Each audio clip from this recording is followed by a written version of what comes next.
جب حضرت نوح علیہ السلام کشتی بنا رہے تھے تو ایک مومنہ بوڑھی عورت روز اللہ کے نبی کے پاس اپنی گٹھڑی لے کر آتی اور کہتی، اے اللہ کے نبی، کب کشتی روانہ ہوگی؟ حضرت نوح علیہ السلام فرماتے کہ ابھی دیر ہے۔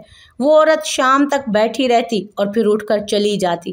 ایک روز حضرت نوح علیہ السلام نے فرمایا کہ اے عورت، جب جانا ہوا تو تمہیں بتا دیا جائے گا۔ وہ عورت واپس چلی گئی، انتظار کرنے لگی کہ کب نوح علیہ السلام بلائیں گے۔ اس دوران عذاب آ گیا اور کشتی روانہ ہو گئی، لیکن حضرت نوح علیہ السلام نے اس عورت کو نہ بلایا۔ ظاہری طور پر نوح علیہ السلام کو اس کو بلانا بھلا دیا گیا تھا۔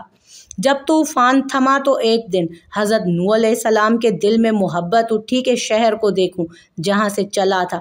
وہاں آئے اور قریب جا کر دیکھا تو ایک جھونپڑی میں دیا جل رہا تھا۔ حضرت نوح علیہ السلام یہ دیکھ کر چونک گئے کہ روئے زمین پر کوئی ایسا گھر بھی ہے کہ اتنے عظیم طوفان کے بعد بھی جس میں چراغ جل رہا ہے۔ انہوں نے وہاں تکبیر بلند کی تو وہ عورت سامان لے کر آ گئی اور کہنے لگی، اے اللہ کے نبی، کیا کشتی تیار ہے؟ چلیں۔ حضرت نوح علیہ السلام نے حیرت سے اس کو دیکھا اور کہا، رکو بڑھیا، کیا تمہیں کچھ بھی نہیں پتہ چلا؟ وہ کہنے لگی کہ اے اللہ کے نبی، کیا پتہ نہیں چلا؟ حضرت نوح علیہ السلام نے فرمایا، اتنا بڑا سیلاب آیا، بارش آئی، تمہیں کچھ بھی پتہ نہیں چلا؟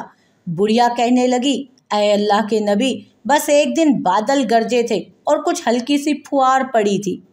حضرت نوح علیہ السلام حیران ہو کر آسمان کی طرف دیکھنے لگے اور کہا، اے میرے اللہ، یہ کیا ماجرا ہے؟ اللہ تعالیٰ نے حضرت نوح علیہ السلام پر وحی بھیجی کہ اے میرے پیارے نبی علیہ السلام، اس عورت کے دل میں چونکہ تمہاری محبت تھی اور تم نے اسے پابند کر دیا تھا، اور چونکہ تمہارا اس سے وعدہ بھی تھا کہ نجات کی کشتی میں اسے لے کر جاؤ گے، تب جب کہ تم نے اپنا وہ وعدہ پورا نہیں کیا، لیکن اے نوح علیہ السلام، میں تو تمہارے وعدے کا ذمہ دار تھا نا، اس لیے میں نے اس بڑھیا تک عذاب پہنچنے ہی نہیں دیا۔